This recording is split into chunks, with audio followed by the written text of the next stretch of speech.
NCAA Pick'em Boys 2024 Week 5. We are almost to the halfway point, maybe a week or two or whatever. I'm your host, Gavin Lynch, the host of NCAA Pick'em Boys, the usual. Got a lot to get into, but first we got to start with picks are due. Saturday, September 28th at 11 a.m. Central Time or kickoff, whatever you prefer. In the first game, we got one on Thursday, September 26th at 6:30 p.m. So if you want those games, make sure you pick them before the game starts. There are a few games on Friday as well. So Thursday, Friday, Saturday, it's going to be a beautiful weekend. An interesting slate of games, I might add. But we need to get into our recap of the scores. We had John and Zach both going 5-0. Congrats to both of y'all. That's impressive. I don't think we've had that in a good long while.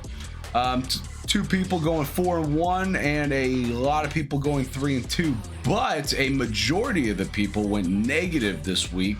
2-3. I see that Jerry's on that list. Tough shit, brother. Once again, Jerry's always at the back nine of these leaderboards. But hey, man, that's okay. You know, we live and we learn. And Ian going 0-5. Now that's a tough week. I think that's the first one of the season as well. And then, if we're going to talk about top five in contention right now, we got Zach leading the totem pole of 15-5. We have Steven and Tommy going 14-6. One person going 13-7, which is Christian M. And then Christian C, me, Peter, and John all heading for 4th and 5th place. So we're going to see how that all works out. Still plenty of time. The name of the game is going positive every single week. Whether it's 5-0 or 3-2, going positive every single week gets you to the top. Now, let's get into a few games that a lot of people gambled on. But before we do that, I want to introduce the folks. We got Jerry Stovall, the analyst, the college expert, the guy that knows it all. And we got Peter with a beautiful plant in the back. And that's about all I could say about this. Boys, what's up? I don't know if I should have the title of knowing it all since I cannot go positive at all this pick'em season. That's a fair point. I mean, you have great mortal locks a majority of the time, although you did lose for the first time this week. Peter and I, we seem to both cover ours, which is fantastic. So now you and I are both tied 3-1. And if I do believe correctly, Peter is 2-2. So he's heading into the positive category soon, eventually, hopefully this week. But who would have thought that Florida State would have finally won a game? No kidding. Who would have thought? Just saying, there was one guy who did think, and he was like, "You think Florida State's gonna win or could win?" I also want to shout out my BYU pick. Everybody had Kansas State, and I put BYU on the Pick'em group, and I gambled it. They won, no problem. Feeling good. But if we're going to talk about some games last week, how about USC at Michigan? Final score 24-27. Michigan covering a +5.5 spread. Unbelievable. All these suckers that picked this game, and I think we explicitly told everybody to not touch this game at all, but maybe that was just me. Any thoughts on that? I think that was in your head because I think that was one that we were saying that we would still take USC. Not as confident as what it was whenever the spread was flipped. But it was still an intriguing game because who would have thought that USC would have laid a goose egg against Michigan, who does not look like a good team this year? I mean, but that's why you play the game, right? I mean, see, this is that spread coming out early on with Michigan winning. That was Vegas knowing shit that everybody else doesn't. They knew that Michigan had a shot at winning this game, and they let all the money pour into USC. I mean, it's crazy how that worked out. Let's see. And then we also got Utah at Oklahoma State. Utah covering this game 22-19. Utah was to win by 1.5, so they barely breezed by. A lot of people had Oklahoma State covering this game, which did not quite work out that way. And last but not least, like I mentioned before, the ranked 13 or was ranked 13 Kansas State at BYU. BYU crushing that plus 7.5 spread, 38-9. That's a tough look for Kansas State. Really is. I really thought BYU had it in the money. This was a perfect spot for them to win. I think Kansas State was overhyped, overvalued. Once again, that's the AP rankings coming in hot, fooling everybody. But I think it was those bets. Like, so we're seeing all these people on social media, the fans, like, oh, if Florida State or if Kansas State loses, I'm gonna eat dog crap or shove a burrito up my butt. This was one of those. I mean, even BYU's football Twitter page after the game, they tweeted a graphic of the score and just a simple message: "Live Moss," which thankfully for Kansas, the fan already said, I'm going to live up to my word. I'm going to shove a beefy 5-layer burrito up my butt. It's going to be on this time, this date. I think he's even going to live stream it. Ooh. I'm not a big fan of looking at other people's butts, but I'm going to watch this one if he does. Impressive. That's light work. A 5-layer though? We're talking 5-layer. Yeah, they even like showed a picture of the burrito and everything that he's going to shove up his butt. Listen, Peter. Now the question is someone going to buy it afterwards and eat it? That's what I want to know. Yeah. I bet the Seminole guy would gladly take that over the dog crap. Hey, listen, a 5-layer beefy burrito is hard enough coming out. I couldn't imagine going in. That's all I got to say. But I mean, kudos to the guy having some integrity to live up to his statement. He sees what happens to Florida State when you don't live up to your end of the bargain, and kudos to him for keeping his word. Social media is a dangerous tool these days. Okay, we're going to get into a couple of games this week, a few. I would say that the slate isn't as hot as it could be. There's going to be a lot more interesting games next week. But we got a few that we picked out. Of course, we have the big old one that we're going to talk about here at the end. But we're going to start off with ranked 15 Louisville at ranked 16 Notre Dame. Notre Dame projected to win at home by 5.5. Peter, give me your take. Thank you. This segment is sponsored by White Claw as well as Twisted Tea. If they could pay me once in a while, that'd be great, because sales are going way up from this segment. So my take on this is I think it's almost like an impossible game to really predict, because on paper, it should be a defensive game, so you hammer the under. Because the best thing about Notre Dame is their defense. And Louisville actually has a really solid defense in pass and rushing. So I don't expect there to be a crazy amount of scoring. What's going to come down to is, can Louisville stop Notre Dame's run? Notre Dame is one of the top rushing teams in the country right now. And over 3 weeks, Notre Dame has shown that Leonard cannot pass the ball. I think the backup QB has more passing touchdowns than he does, which says a lot.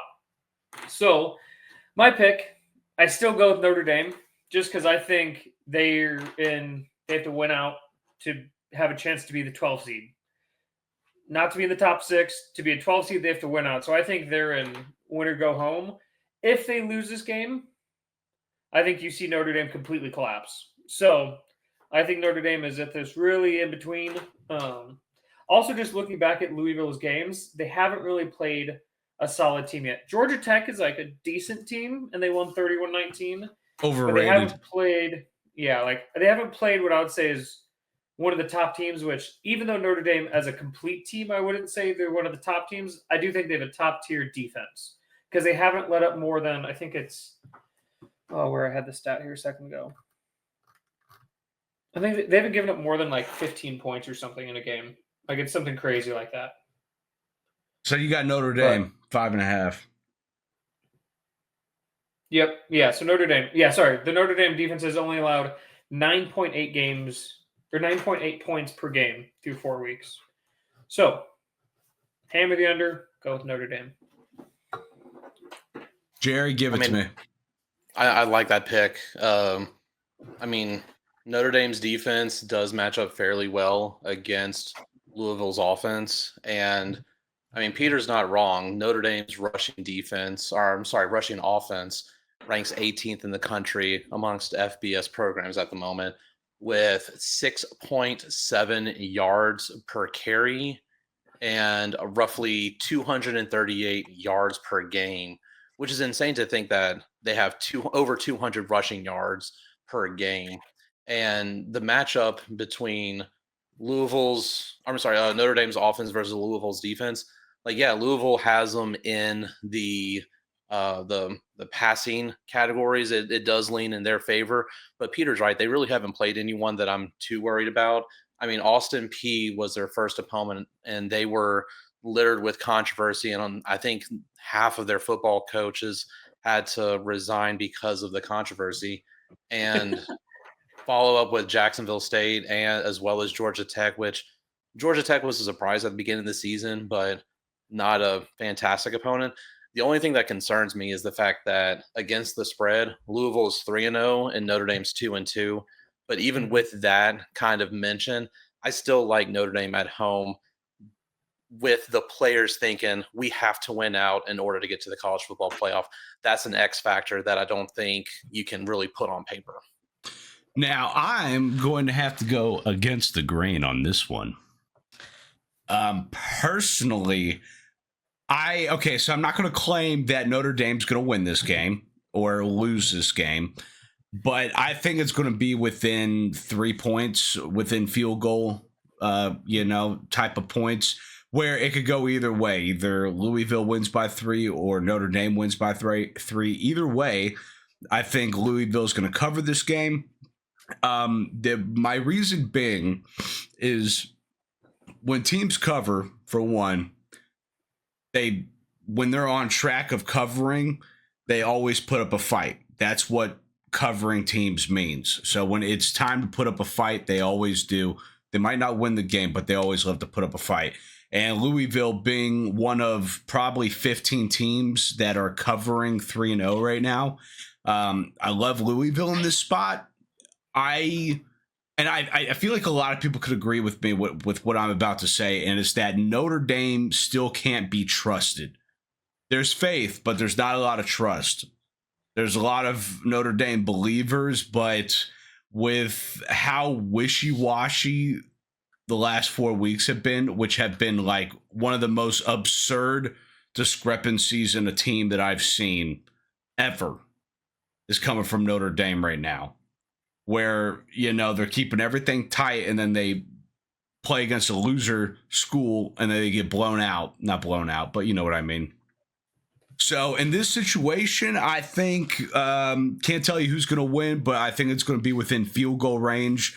Your boy's taking Louisville, and I will be sprinkling a little bit of money, probably a quarter unit on Louisville as well. I do think if Notre Dame does figure out their pass, I think Notre Dame becomes a completely different team. Agreed. But until they prove they can do that consistently, I agree. Notre Dame, it's very much so who shows up, because any team can load the box with 8 guys and try and stop a run if you're not worried about them passing. Right. So. Right, and I think Louisville is preparing to get in front of the run game and try to stop that in its tracks. I also know that I think they're running in another quarterback. I think the other one got benched. I'm pretty sure benched and not injured, but was benched. Don't quote me on that. So I know Louisville's offenses could be a little shaky right now, but if they could run, like you said, like if I had to pick, like if we had over-unders in this game, I would take the under 1,000 times over before I pick this game. So yeah, you know what? I'll probably spend money on the under and not touch a team personally. Yeah, they benched your starting QB. Okay, so yeah, that's what I thought. I think that was like last week. So I think they're trying out a freshman this year. I don't know if it's true freshman, but freshman was in the name. So take that with a grain of salt. Not that anybody cares about Louisville. Cool. Well, great takes, everybody. Now this one, this seems like a rat game. a rat game and a rat line. We got ranked 21 Oklahoma at Auburn. Oklahoma projected to win by 2.5 playing at Auburn. Jerry, give me your spiel. Give me your take. Yeah, so this one, in my opinion, is Oklahoma through and through, even though they have question marks after the sloppy game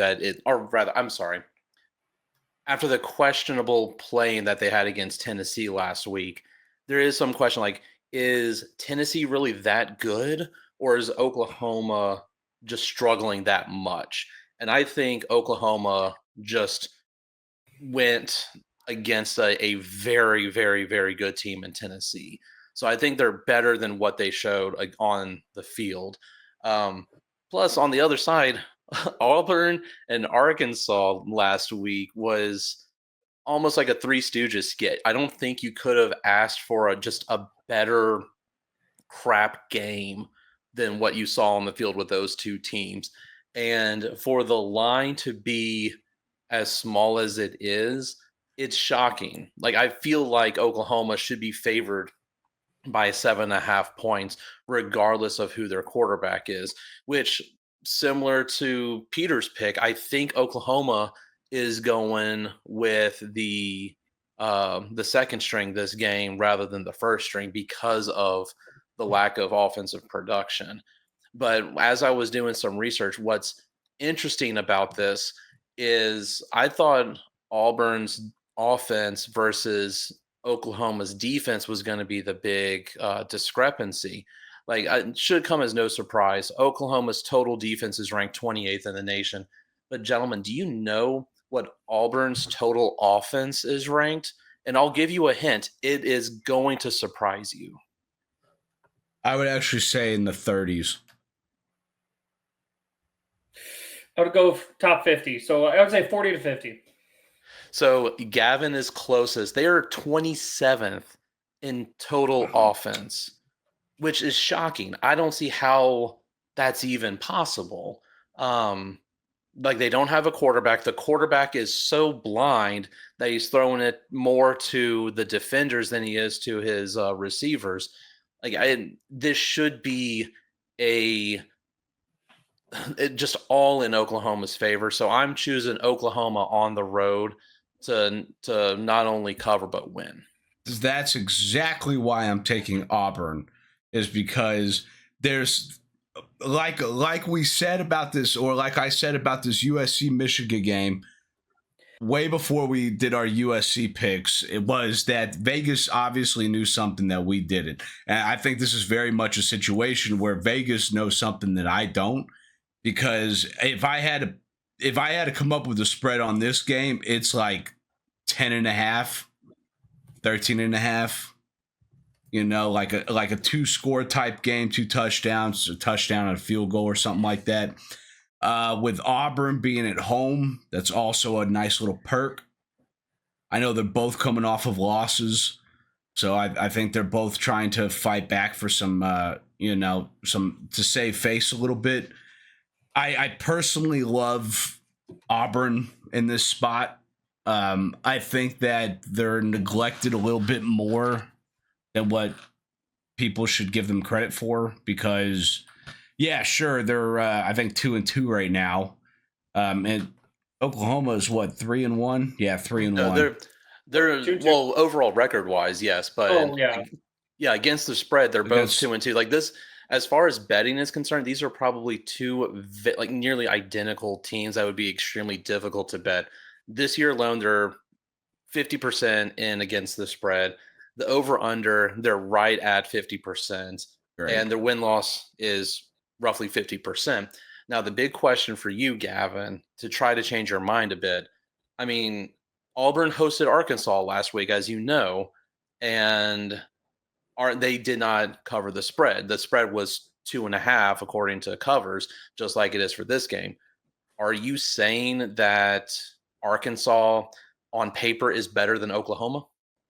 No. My only which is pathetic right now. My only defense is that one, one, they're playing at home, and two, this line is so freaking suspicious.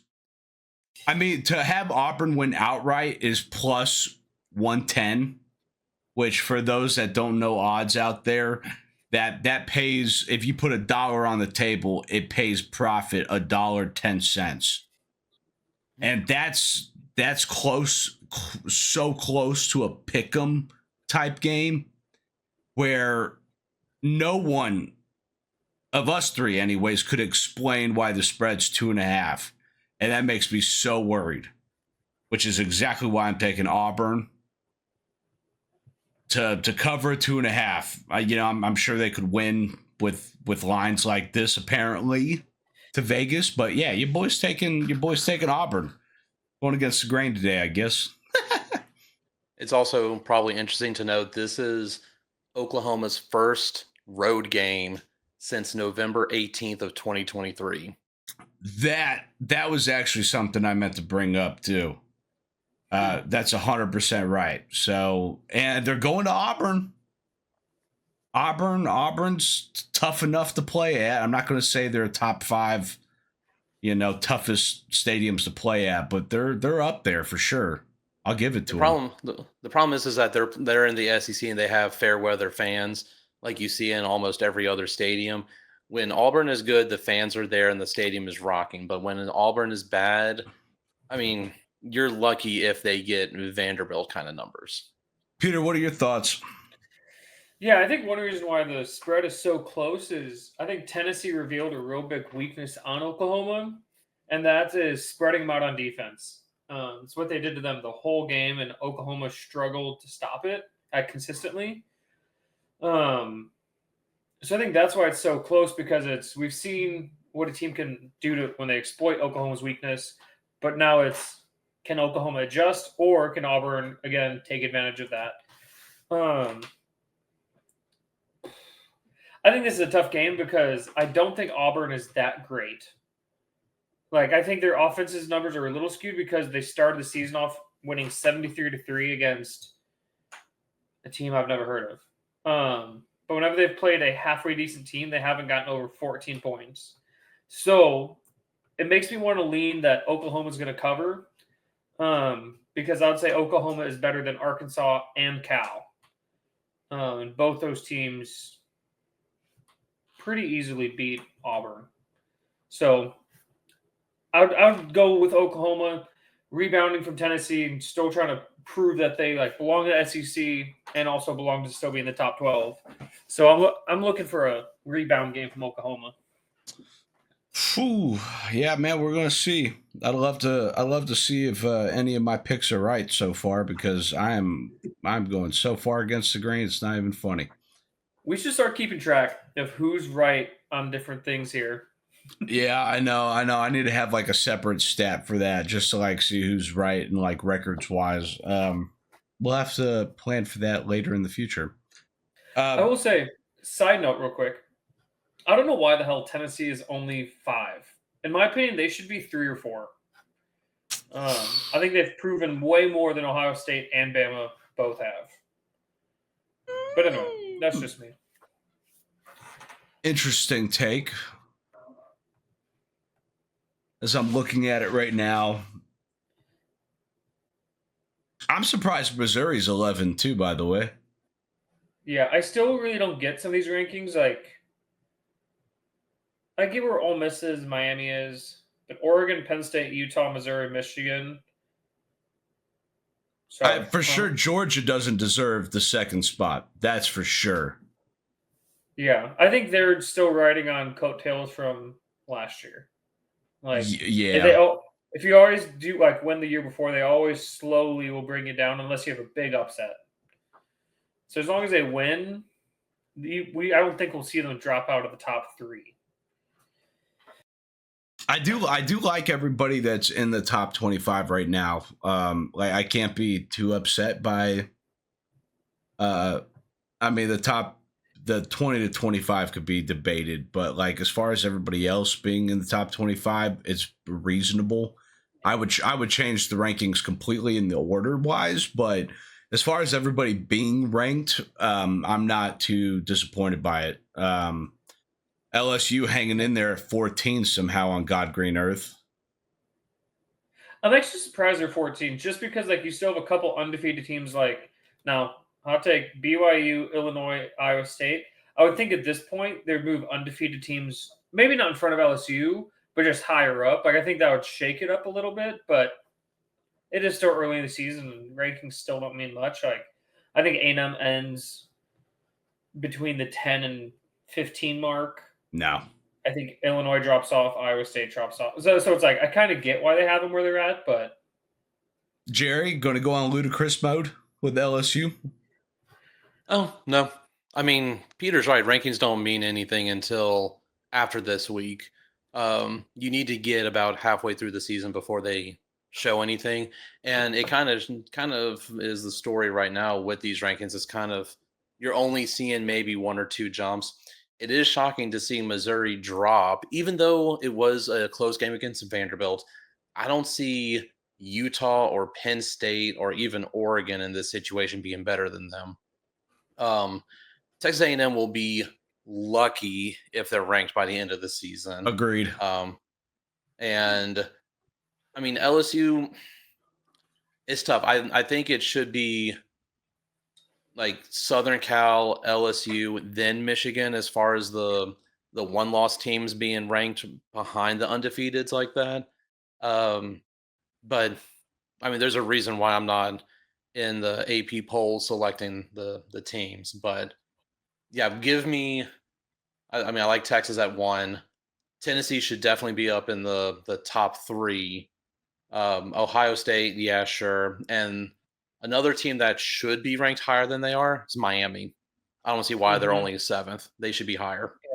Yeah, I would agree. I would agree as well. Fun fact: I'm really hoping A&M wins out to at least the last game of the season, because I think if they win out up until the last game when they play UT, I think A&M will be ranked in the top 12. Not highly, but just in the top 12.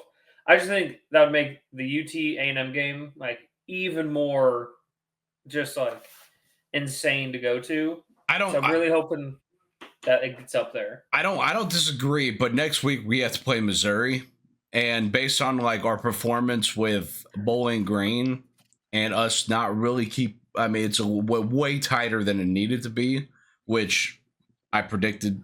I gambled on it and whatnot. I don't think A&M's going to win out. I even think this week's game against Arkansas, which is a fun game for a lot of Aggies to go to. It's a nice halfway point. Everybody has a good time. However, I don't think that's probably an L. Yeah, it's closer to an L than it is a win. That's for sure. I haven't seen the. Does anybody know what the line is for that game by chance? I have it up right here. I want to say it was 7. Oh, I'm sorry. No, 4.5. Texas A&M. Oh yeah. That's shocking that it's that wide of a margin. I would have kept it. I would have kept it A&M within a field goal. 2.5, 3. That actually makes a lot of sense, and because that game's always tight every year, just because of the environment where everybody is. That game is really never dictated on A&M or Arkansas performance during the year. It's just always a tight game. And it's always just a flip of a coin who happens to win it each year. And I really think that Arkansas will have it this year. I hate to say that as an Aggie, but A&M's in a similar situation as Notre Dame, where it's like, we can't trust the team. We got faith, just can't trust. You haven't earned it, and they certainly haven't yet. So I would agree with Jerry there on that Arkansas might just take this in the bag, which will debunk Peter's theory of them being in the top teens. Doubt it. I actually think A&M has a better chance of making the playoff than Notre Dame right now. Because even though A&M's 24th, I think they've shown that they can at least have a QB that passes the ball that's more accurate than I personally can throw, where Leonard has only shown me that he can run slightly faster than my fat ass, but he can't throw worth anything. Like every time I see him throw the ball, I'm like, go back to Duke. Please go back to Duke. I mean, where Peter is right. I mean, A&M definitely has the schedule that can help catapult them up into the playoff contention. Yeah. I mean, a win against Arkansas should get them in the top 20. If you go in assuming that Missouri is going to win this weekend, that's going to be top 20 versus top 10 matchup there. That's a good one. Mississippi State, even though it's in Starkville, should be an easy win. Agreed. And then assuming that they run the table, they host LSU. That's a top 15 opponent there. South Carolina, which should be top 25, honestly. Let's go from there. Yeah, New Mexico State, who cares? Auburn, who cares? And then end the season with Texas. There's a legitimate shot if A&M gets their act together and runs the table. They could, or no, they will easily be in the college football playoff. Yeah, I agree. Yeah, I mean, I don't think it will happen, but it's possible. There's a lot of ifs for sure. Lots of ifs. Yeah. I'm even nervous about LSU A&M. Like I still no offense, as bad as LSU really is, I don't have faith that A&M can win that game either. But I'm just I'm concerned for the month of October for A&M. Yeah, your easy games only Mississippi State. Yeah, which Mississippi State just sucks. They suck. They are the worst. I could go on for them, I'd go on about them forever, but I won't. But yeah, they suck. They really do suck. Why kick a horse while it's down? Yeah, my apologies. Should have shot it instead. Shove a burrito up its ass. But just old yeller 'em. I think Mississippi State and New Mexico State are the only break games for A&M. Other than that, I think they could win every game, but I think they could just as easily lose. Yep, and we're really good at doing that. We're really good at not following through when there's letdown spots. We feed on letdown spots all the time. So yeah, that's why you play the game, though. You can make all these assumptions and go based off of the paper. But who had Vanderbilt going toe to toe with Missouri until overtime, or Bowling Green keeping it within a touchdown against A&M? I mean, there's a reason why you play the game, and it's possible. Not likely, but possible. And real quick, while I'm watching it, shout out to the Fever in Indiana, WNBA, not covering and losing again. That's unfortunate. Caitlin Clark's legacy is about to go down if they can't win this first series. Besides the point, we got the biggest game of the week. The biggest and the baddest, what everybody's going to talk about. I'm sure College Game Day is going to be there. It's ranked number 2, Georgia, at ranked 4, Alabama, with Georgia projected to win at Alabama 1.5, which at this point is basically a pick'em game, especially when it comes to these two teams. I will say this to give my defense. I think everybody is making their decisions, making their decisions on Georgia's shaky game and Alabama's shaky game. Georgia's shaky game being them playing at Kentucky and barely winning 13-12, which no one predicted because that spread for that game was 21.5. So we saw a lot of weakness in Georgia and or a lot of strength in Kentucky. So people look out for that. If if there's some nice lines in Kentucky, you might want to take them. And then on the flip side, Alabama playing South Florida. Now, yeah, sure, the game ended 42-16, and a lot of people are raving about that in the group. But the people that watched the game noticed that Alabama got all their points the fourth quarter. And it was a tight game through and through. So now everybody's kind of deciding their pick based on this Alabama-South Florida game and this Georgia-Kentucky game.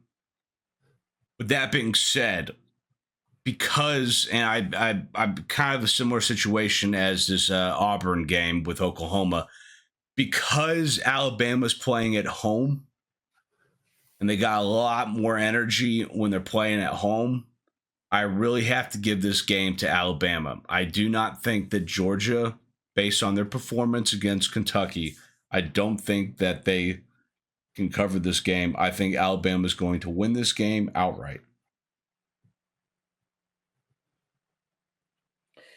I disagree. I think Alabama is still one of those frog teams that has no business being in the top 5.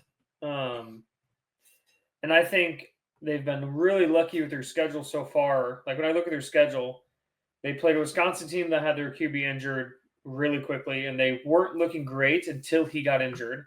USF, they scored, 28 points, 28, I think, unanswered points in the fourth quarter. Up until then, they were losing that game.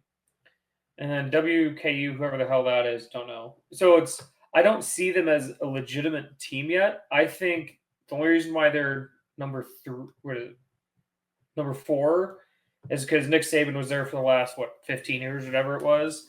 I don't think they've done anything to prove that this new era of Alabama is anything like the past.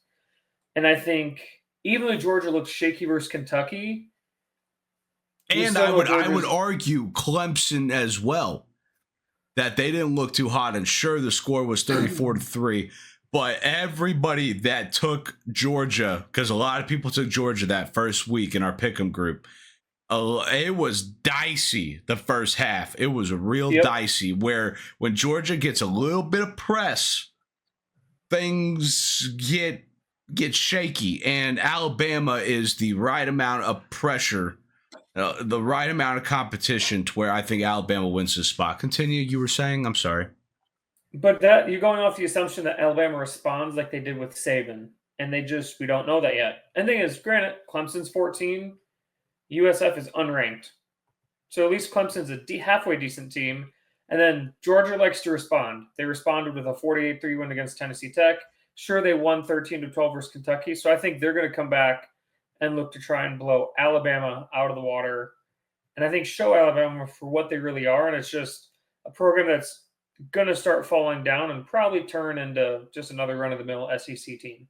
Now, I do agree, before Jerry gives his point, I do agree that this game, kind of what Peter was alluding to, was this game will be a who exposes who. Mm-hmm. Is truly what it's going to be. Jerry, give me your take. I don't like this game. As far as betting, I don't like it because it's.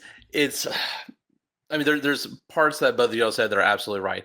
First off, Peter, WKU is Western Kentucky, just so that you're aware of that. Appreciate it. Is that an FCS team? No, that's FBS. Oh, I just assume you know every FCS team by heart. The Hilltop. I'm getting close, but with all this conference realignment, I couldn't tell you what conference. They may be in the Big 12 for all I know. But it's the reason why I don't like this is the whole Nick Saban thing. It's tough to know what Alabama team we have, because I honestly thought against their game at Wisconsin, that would be the exposure game. Like, we will get to see what Alabama's going to be able to do as far as bounce back and recover. But other than the USF game, where I wouldn't say it was Alabama that made the adjustments to win the game, but it was more of Southern Florida having to go almost kind of like Fun Belt-ish and make these high risk, high reward kind of offensive plays to stay in the game. They were always trailing. It was close, but they needed to do more, and those gambles didn't pay off. So I say it. I mean, I think Georgia's going to win. No. But it's tough because it is Alabama at home at night. And I don't know. The head-to-head is favoring Alabama quite a bit. I mean, I believe it is an 8-2. Pick Alabama. But say what? Pick Alabama. No, I can't. Stay with the right side. I just feel like Alabama or Georgia has this, even though it is at Alabama. I just have so many question marks. But I agree, it's going to be who exposes who. This is the matchup that we were expecting 2 weeks ago, and now that you have both teams that have a bye week going into this game, I'm not. I encourage people to not pick this game because there's just so many unknowns in this. Everybody picked this game, so when someone wins by like 1 point, everybody's fucked. Everybody picked this game, so I have a shot at winning first place. That's what I really need. I can't wait for both of y'all to apologize to me for the Auburn pick, because I'll be right on that one, and I'll also be right on the Alabama pick. I don't know, Jerry, what was your pick for the Notre Dame Louisville? Ooh, I don't think I gave a pick on that one. I think Notre Dame. Wrong. Yeah, just say Notre Dame. Okay, so I'm going against the grain on every single pick. Yeah. Yep. So when Jerry and I are positive in every way, shape, and form, Gavin, you can wear a Bulldog shirt next episode. As long as I get free returns on Amazon, I'm in. Now, if they let me keep the shirt, I don't know what I'm going to do. Just start a collection at this point of losses. Start framing them. Yeah. Maybe that's what I'll do this wall is, if I ever lose, probably won't, I'll start framing when Gavin has been right. As you can see, the walls are empty, so you've never been right. Just, I have no problem. I'm going to make sure that I remember these. Okay, Alabama, Auburn, Louisville. That's no problem. It's all underdogs too, by the way. Yep. That's true. Yeah. Not my best work. Well, it's not March Madness, Gavin. Yeah. No. Yeah. High seed. Does anybody have any interesting takes? Anything about the group, about football itself? I got two. Hot take of the year. Illinois is going to make the top 12 if they win out. They'll have objectively one of the best resumes, so I think there'd be between 5 and 10. Hot take. Well, actually, there'd be top 5 because they'd win the Big Ten. Anyway, hot take for the year. I think that's big. They're flying under the radar. Second hot take. Mark Nortz is not the best Nortz in this chat anymore. John Nortz has taken that crown. Mark, my son is still going to marry one of your daughters. That's all I got. That is true. John's younger brother, huh? Yep. Younger, better looking, more athletic, more successful. That's a tough look. I mean, Mark's not doing his hottest for someone that won last year, and him just blind firing games, which he told me. I'm like, did you ever watch any, do any research? And he's like, no. Did nothing. I just picked games. And I'm like, that's ridiculous. So I'm glad that he's kind of getting a taste of his own medicine. Now, I will agree with the hot take. I do think Illinois is flying under the radar. I actually think for Ole Miss, I still think that Ole Miss and Missouri are flying under the radar. Even though they're ranked, Ole Miss being at 6 and Missouri being at 11. I still think there's not enough people talking about them. It's going to take some big games for them to show out.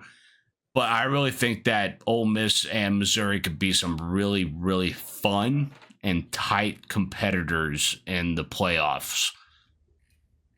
But yes, I do agree. Illinois is flying so far under the radar. They should be a top 10 team.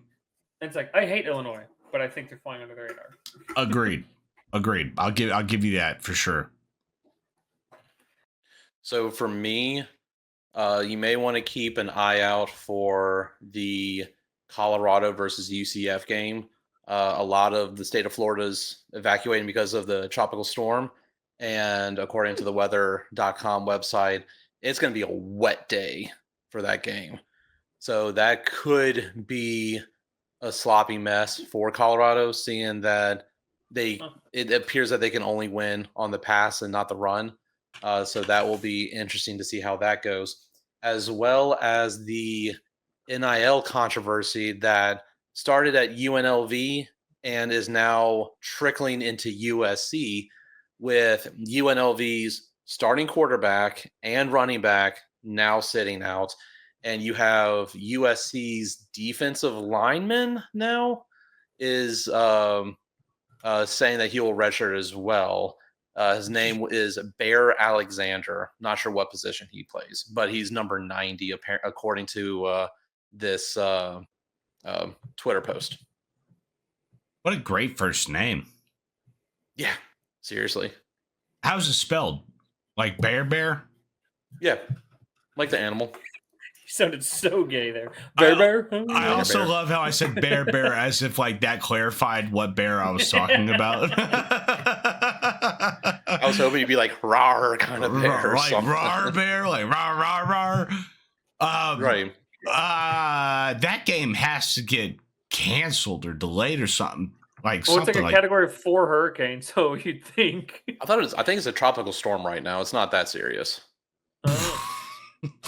Man, in Texas, that'd be everybody hiding right now. Well, I was watching something in Tampa Bay supposed to get like a 20-foot water surge, and I was like, the fuck?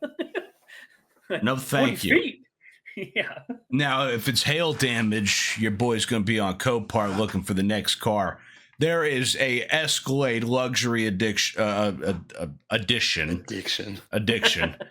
Maybe it's my addiction to cars. But a Escalade 2024, it had the front beat up a little bit and someone put on new parts. You just got to paint the car. And the bid's at $3,000. Has 17,000 miles on it. Your boy wants it. Now, Peter was right to an extent. It could be a category 4 once it makes landfall. That means there's going to be a lot of cars at the auction. I'll tell you that much. Peter's right again. Daddy's going to go shopping for a new car. Hey, if you see a truck with a 16-foot bed, let me know. Actually, surprisingly enough, I need to look for that because you could probably get a really, really good deal on... all my cars, all the cars sitting in my driveway come from a junkyard.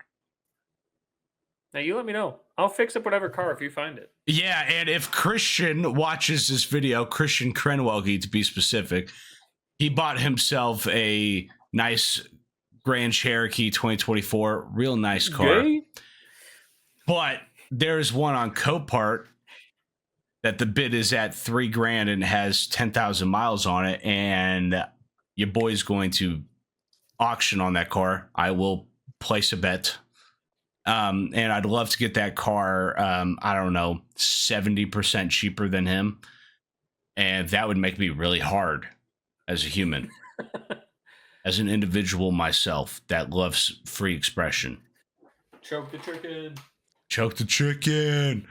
Okay. Any other takes, Jerry? You got anything? Nothing? Nope. I mean, that Monday Night Football game showing off the 2 LSU Heismans was fantastic, but that's not college. That's also true. That was I picked who were the Bills playing again? Remind me. Oh, they were playing Jaguars. That's right. I had Jags plus 5.5. Yeah, I was wrong. I was really wrong. And that was like a confident bet. No, I picked the Jags, and then the Bengals game I picked the over, which covered. Big scoring game. But for some reason I took the Jaguars, and that was a very stupid decision, but a lot of money was following that direction, and I was like, I'm going to hop on this bandwagon with everybody putting money on the Jags. I was wrong. They are trash. The Jags will continue to be trash for the rest of eternity. That's my cross to bear. That's okay. There's a lot of gambling this week. I'm going to Laughlin, Nevada to do more gambling in person. It's going to be great. Ooh. So, there's going to be a lot. There's going to be a lot of money thrown around this weekend. You should definitely put some money on that Fresno State versus UNLV game. I mean, the spread is, according to covers, -2 in UNLV's favor. Does anybody have a best bet this week? Nope. I would take Texas 38.5 against Mississippi State. Is that not what we did with the Mortal Locks?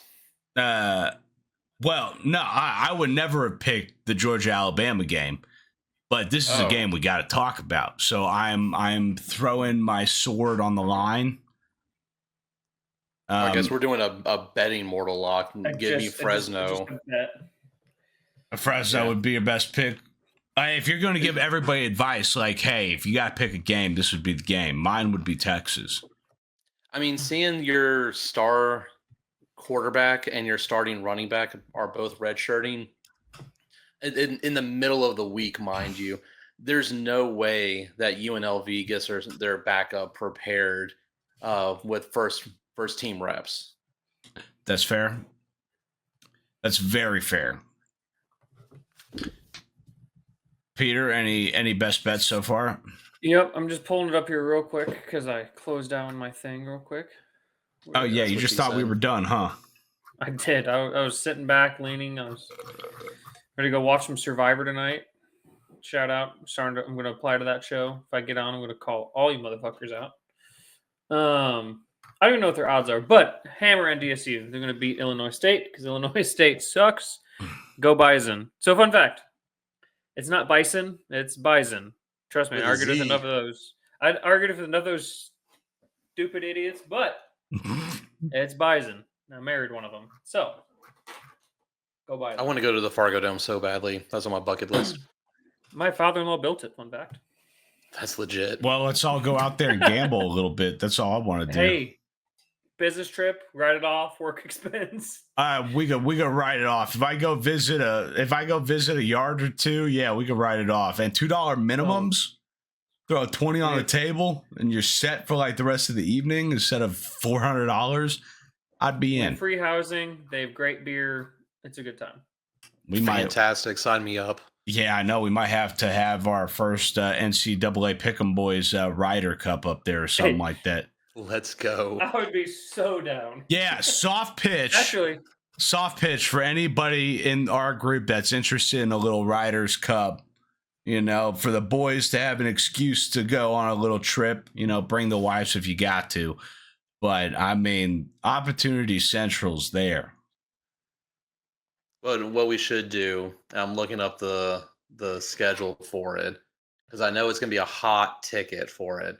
October 19th, North Dakota State versus South Dakota State. I could get us tickets to that game in 2 seconds. In literally 2 seconds, I could get us tickets. Does Southwest fly up there?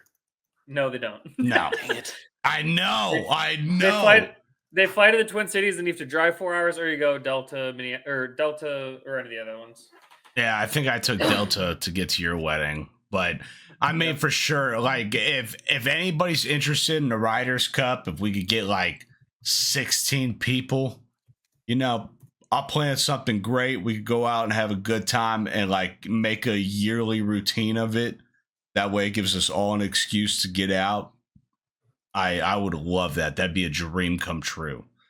I mean, this Pick'em group is a dream come true already. I don't even know how we got here, but I'd love to do a Riders Cup. I mean, that'd be so much fun, beyond belief.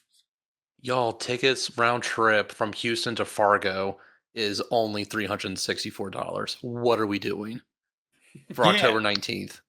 Yeah, it's not the worst. I mean, like, I think for like a trip, if everybody forks in like $600, maybe to $700, you know, all around costs, like that's pretty reasonable to have a damn good bros weekend in North Dakota.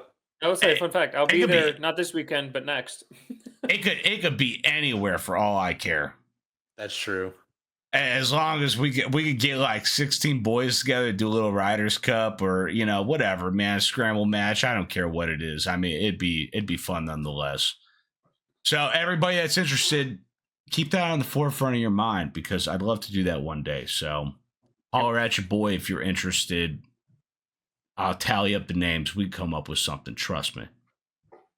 Are there any good golf courses in Fargo? Apparently. Yep. So I'd say there's 2 really fun courses. Bismarck has a top 20 public course in the country. That's 3 hours away though, and they have better beer and better blackjack tables. But Oof. There's some fun courses in Fargo or really close to it too. That's legit. They're gorgeous. That's very legit. And it's so much cheaper to golf up there than down here, and you get nicer stuff. It's so dumb. Yeah, I love that. Yep. Yeah, the getting up there was expensive, but like once you're there, everything there is like cheap, easy, affordable. How about that? Well, cool. Peter, Jerry, thank you for being a part of the pod as always. Once again, picks are due Saturday, September 28th at 11 a.m. First game Thursday, September 26th at 6:30 p.m. all Central Time. This was great conversation about some picks and some AP rankings, all that good stuff, and the possible Riders Cup. Thanks for listening. And once again, happy picking.